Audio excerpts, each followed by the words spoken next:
உலகெங்கிலும் இருக்கும் இறைவா சேனல் நேயர்கள் அனைவருக்கும் வணக்கம். நான் உங்கள் ராம்ஜி. மகர ராசிக்காரர்களுக்கெல்லாம் உலகத்திலேயே இந்த மகர ராசி மட்டும் ரொம்ப தனிச்சு. ஆமாப்பா சார், இப்படித்தான் நீங்கள் ஒவ்வொரு ராசிக்கும் சொல்லுவீங்க. அவனை கேட்டால் அவன் பெருசும்பீங்க, என்னை கேட்டால் நான் பெருசு. சார், நான் ஒரு குரு, நான் ஒரு வாத்தியார். எனக்கு ஒவ்வொருத்தரும் பெரிய பெரிய பசங்க தான். ஒவ்வொருத்தரும் நீங்கள் எல்லாரும் நல்லா இருக்கணுங்கிறது தான் என்னோட ஆசை. எல்லோரும் நல்லா இருப்பதை அன்றி யாதொன்றும் அறியவும் பராபரமேங்கிற மாதிரி தான். மகர ராசிக்காரர்களுக்கு இருக்க மற்றற்ற சிறப்பு என்ன? சபரிமலையில் ஒரு ஜோதி ஏற்றுறாங்க. அந்த ஜோதி பேர் என்ன? மகர ஜோதி. மகர மாதத்தில் வரக்கூடிய ஜோதி. அது ஏன் மகர? ஏன்னா இப்போ 35 யுவர் ஸ்பெஷல். மகர சங்கராந்தி. சூரிய பகவான் தனுசுலேருந்து மகரத்துக்கு வரும்போது தான் பொங்கலே கொண்டாடுறாங்க உலகத்தில். மகர சங்கராந்தி. மகர சங்கராந்தி உங்கள் ஃபேமஸ். ஸோ மகரம் இல்லாத இடம்னு ஏதாவது இருக்கா? மகரம் அவ்வளோ பெரிய ஆள். நீங்கள் அவ்வளோ பெரிய ஆள். இந்த சிறப்பு வேறு யாருக்காவது இருக்கா? ஒவ்வொருத்தரும் சிறப்பு தான், ஆனால் நீங்கள் தனிச்சிறப்பு. ஏன்னா சனியோட டைரக்ட் சில்ட்ரன்ஸ் நீங்கள். சார், இதெல்லாம் ஒரு பெரிய பெருமையா? உண்மையிலேயே பெரிய கஷ்டம் எதுனா, பெரிய பெரிய உயர்துறை காவல் அதிகாரிலாம் இருக்காங்க பாருங்க, அவங்களுக்கு பயனாக இருக்கிறத விட ஒரு பெரிய கொடுமை எதுவுமே கிடையாது. அப்பா, நீ 3:30 மணிக்கு எந்திரிச்சு ஜாகிங் பண்ணுப்பா, என்னையாப்பா டிஸ்டர்ப் பண்ணுற? Come on wake up, come on. உங்களை ஜாகிங் ஓட விடுவார், ரன்னிங் ஓட விடுவார், ஜிம்முக்கு போகிற அவர் லெவலில் உங்களை ப்ராக்டிஸ் பண்ணுவார். இப்போ நான் என் குழந்தை மாயாவை எப்படி ப்ராக்டிஸ் பண்ணியிருப்பேன்னு நினைக்கிறீங்க? என்ன மாதிரியே ஆன்மீக கருத்து, இதிகாசம், புராணம்லாம் சொல்லி கொடுத்து வளர்த்திருப்பேன். ஏன்னா மடத்தில் வளர்ந்த குழந்தை. அப்போது ஒரு அப்பா எப்படியோ அப்படி தான் பையன். அப்போது ஒரு இயக்குனரோட பையன் எப்படி இருப்பான்? அவர் நல்ல கதைகள்லாம் சொல்லி நிறைய நல்ல கருத்துக்கள்லாம் சொல்லியிருப்பார். அந்த மாதிரி உங்களை சனி பகவான் என்ன பண்ணுவார்? நீதிநெறி கதைகளாக சொல்லி, பழைய முல்லா கதைலாம் இருக்கும், அந்த மாதிரி நீதிநெறி கதையாக சொல்லி சொல்லி சொல்லி சொல்லி உங்களை வந்து ஒரு ஃபார்முக்கு உண்டாக்கியிருப்பார் இந்த சனி பகவான். நீதி.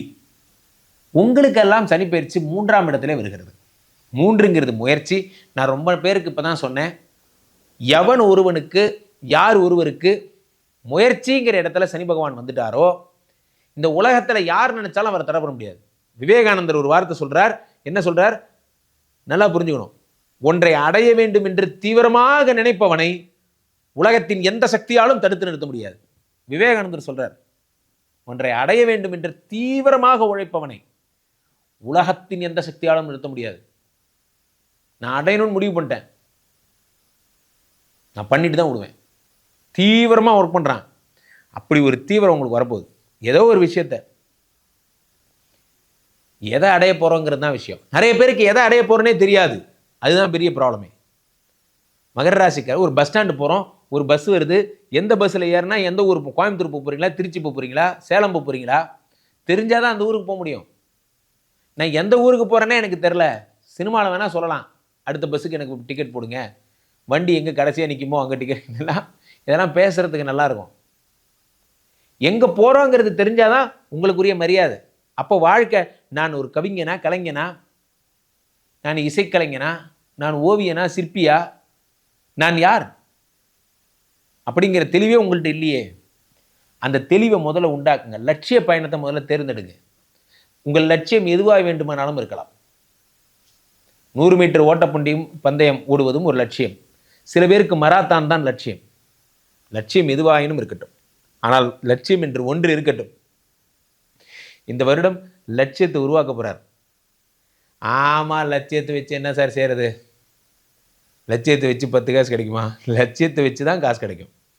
ஏன்னா லட்சிய பாதையில் முன்னேறும்போது மட்டும்தான் உங்களுக்கு தடைகளெல்லாம் உங்களுடைய, நீங்கள் இதுக்கு பெஸ்ட்டு உதாரணம் என்னென்னா, சூரரை போட்டு படம் பாருங்கள், உங்களுக்கு எல்லாம் சரியாயிடும். இதான் பெஸ்ட்டு உதாரணம். அதில் அந்த லட்சியத்தை பிடிச்சிட்டு கடைசியாக அந்த ஃப்ளைட்டு கான்செப்ட் சொல்லுவாங்க. அதை பார்க்கும்போது எனக்கு அப்படியே அழுக வரும். அதாவது அவர் எவ்வளோ தீவிரமாக அந்த லட்சியத்தில் இருக்கார் பாருங்க. போராடினால் நாம் வெல்லலாம் வான் வீதியில். தீவிரம் தீவிரம். அந்த லட்சியத்தை நோக்கி எவ்வளோ தீவிரமாக இருக்கீங்கிறத பொறுத்து தான் அதனுடைய வெற்றி. ஸோ அந்த 3ஆம் வீட்டில் இருக்கக்கூடிய சனி பகவான் 3, 4, 5 பார்க்கிறார். 5ஆம் வீடு என்பது என்ன அப்படின்னா பூர்வ புண்ணியஸ்தானம். பூர்வ புண்ணியஸ்தானத்தை சனி பார்த்து விடுகிறார்.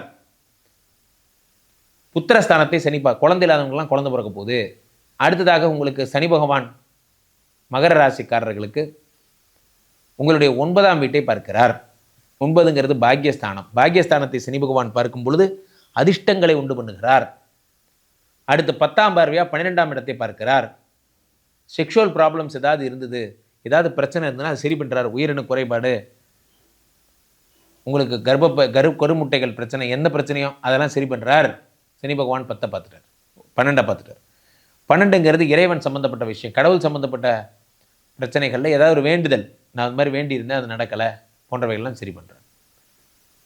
ஸோ இந்த சனி பகவான் என்ன பண்ணுறாருன்னா, அவர் 3ஆம் வீட்டிலிருந்து முயற்சிகளையும் சகல சம்பத்துகளையும் உங்களுக்கு கொடுத்து உங்களை வெற்றி பெற வைக்கிறார். ஸோ அப்போ மகர ராசிக்காரர்கள்லாம் 3ஆம் வீட்டில் இருப்பவர் 12ஆம் வீட்டை பார்க்கும் பொழுது உங்களுக்கு என்ன நடக்கும்னா, இந்த இல்லற வாழ்க்கையில் நடக்கக்கூடிய சண்டைகள், இன்றைக்கி பெரும்பாலும் இல்லற வாழ்க்கை சண்டைகள் நடக்க காரணமே என்ன அப்படின்னு பார்த்தீங்கன்னா, யாருமே வீட்டுக்கே போகிறதில்ல சார். லைஃப் ஸ்டைலே மாறி போச்சு. உங்கள் ஹார்ட்டில் கை வச்சு சொல்லுங்கள், கடைசியாக நீங்கள் வீட்டில் ஒய்ஃபு குழந்தைங்களோட உட்காந்து மகிழ்ந்து சந்தோஷமாக சாப்பிட்டு தூங்கின காலம் இன்னைக்கு யோசிச்சு பாருங்கள். கடைசியாக உங்கள் மனைவிக்கு மருதாணி வைத்து விட்ட நாள் என்று சொல்லுங்கள் பார்ப்போம். அட போக குறிச்சி, இதெல்லாம் வெக்கமாக இருக்குது. இதில் வெக்கப்படுறதுக்கு ஒன்றும் இல்லை. நிறைய பேர் நம்ம அதெல்லாம் பண்ணுறதே இல்லை. என்று நீங்கள் உங்கள் மனைவியை மகிழ்ந்து கொண்டாடுகிறீர்களோ, யாரெல்லாம் நெயில் பாலிஷ்லாம் வச்சு விட்டு மருதாணிலாம் வச்சு விட்டு சார் லவ் பண்ணுங்கள் சார். 12ஆம் வீட்டை சனி பகவான் பார்க்கும் பொழுது தான் அந்த இல்லற வாழ்க்கைன்னா உடனே நீங்கள் எங்கே போகிறீங்க, எங்கேயோ போகிறீங்க, அங்கே அதுதான் கிடையாது. இல்லற வாழ்க்கையில் மகிழ்ச்சிங்கிறது பீச்சுக்கு போய் ஒரு ஐஸ்கிரீம் வாங்கி சாப்பிட்றதுல கூட இருக்குது. அப்போ கூட சில பேர் என்ன பண்ணுவாங்க, பீச்சுக்கு போகிறேன்னு சொல்லிட்டு போகிற வழியெல்லாம் ஃபோன் பேசிட்டே போவாங்க, வர வழியெல்லாம் ஃபோன் பேசிட்டே வருவாங்க. இதுக்கு நீ கூட்டு போகாமே இருக்கலாம். சில பேர் பின்னாடி உட்கார வச்சுருவாங்க, ஹஸ்பண்ட் அண்ட் ஒய்ஃபு. ஹஸ்பண்ட் முன்னாடி உட்காந்துப்பார், பின்னாடி ஒய்ஃபும் குழந்தை போனதுலேருந்து சொன்னாய்க்காலடே நான் தான் சொல்கிறேன்டா. ஒன்று பின்னாடி ஒய்ஃபு, யார்ட்டுங்க பேசுகிறீங்க, ஒரு நிமிஷம் நீ ஜாலியாக என்ஜாய் பண்ணு, நீ தீபாவளி, நீ ஹாப்பி தீபாவளி, நீ என்ஜாய் பண்ணு போ. எங்கே இருந்தா என்ஜாய் பண்ணுறது? கத்திக்கிட்டே இருந்தேன்னா எங்கே என்ஜாய் பண்ணுறது? நல்லா புரிஞ்சுக்கணும், நம்ம என்ஜாய் பண்ணுறோம் அப்படிங்கிறது நம்மளும் சேர்ந்து இருந்தால் தான். மகர ராசிக்காரர்கள் ஒன்று புரிஞ்சுக்கோங்க. சார் எனக்கு என்ன சார் என்ஜாய்மெண்ட்டு, காலிலேருந்து சாயந்தரம் வரைக்கும் கடையை பார்த்துக்கிறதுக்கே நேரம் சரியாக இருக்குது. அவளை தனியாக என்ஜாய் பண்ண சொன்னால் என்ஜாய் பண்ண மாட்டேங்கிறா சார். என்ன இப்போ என்ஜாய் பண்ணுங்கிறீங்க, சிரிக்கணுமா இப்போது? இப்போ பாருங்க, நல்லா புரிஞ்சுங்க. நீங்களும் சேர்ந்து கொஞ்ச நேரம் எல்லாத்தையும் ஆஃப் பண்ணிவிட்டு, மொபைல் ஃபோனை உங்களால் ஆஃப் பண்ண முடியுதா? கொஞ்ச நேரம் ஆஃப் பண்ண முடியுதா சொல்லுங்கள். யாராவது மொபைல் ஃபோனை ஆஃப் பண்ணுறீங்களா? சமீபத்தில் ஒரு குழந்தை ஒன்று ரோட்டில் அடிபட்டுருச்சு, ஒரு சின்ன பொண்ணு. அதை காப்பாற்றலான்னு போனால், ஏம்மா அந்த லாக்கை எடுத்து விடுமா, உங்கள் அப்பா அம்மாவுக்கு ஃபோன் பண்ணணும், கீழே விழுந்து காலை உடச்சிக்கிச்சு. அந்த லாக்கு சார் சொன்னால் நம்ப மாட்டீங்கதா, இப்படி ஒரு 27 கையெழுத்து போட்டால் தான் அந்த லாக்கு திறக்கும். எவன் ஃபோனை எடுத்தாலும் ஃபோன்லேயே கொடுத்தன நடத்துகிறான். அதில் ஒரு ஃபிங்கர் பிரிண்ட்டு தான், ஆப்பு லாக்கு தான், லாக்கு சேட்டு தான். ஏன்ப்பா அப்படி ஆயிட்டீங்க? யாருக்கு யார் கொண்டாட்டினே தெரிய மாட்டேங்குது. மகர ராசிக்காரர்கள் 12ஆம் வீட்டை சனி பார்ப்பதால் யார் கூட பேசுறீங்கன்னே ஒன்றுமே தெரியல. உண்மையிலே வாட்ஸ்அப்காரெல்லாம் உண்மையிலே உங்கள் சேட்டெல்லாம் படித்து பார்த்தானா அவன் எவ்வளோ டென்ஷன் ஆவான் தெரியுமா? இப்போதாயா அந்த பிள்ளைக்கு அனுப்பிச்சேன், அதுக்குள்ளே இதுக்கு அனுப்புகிற.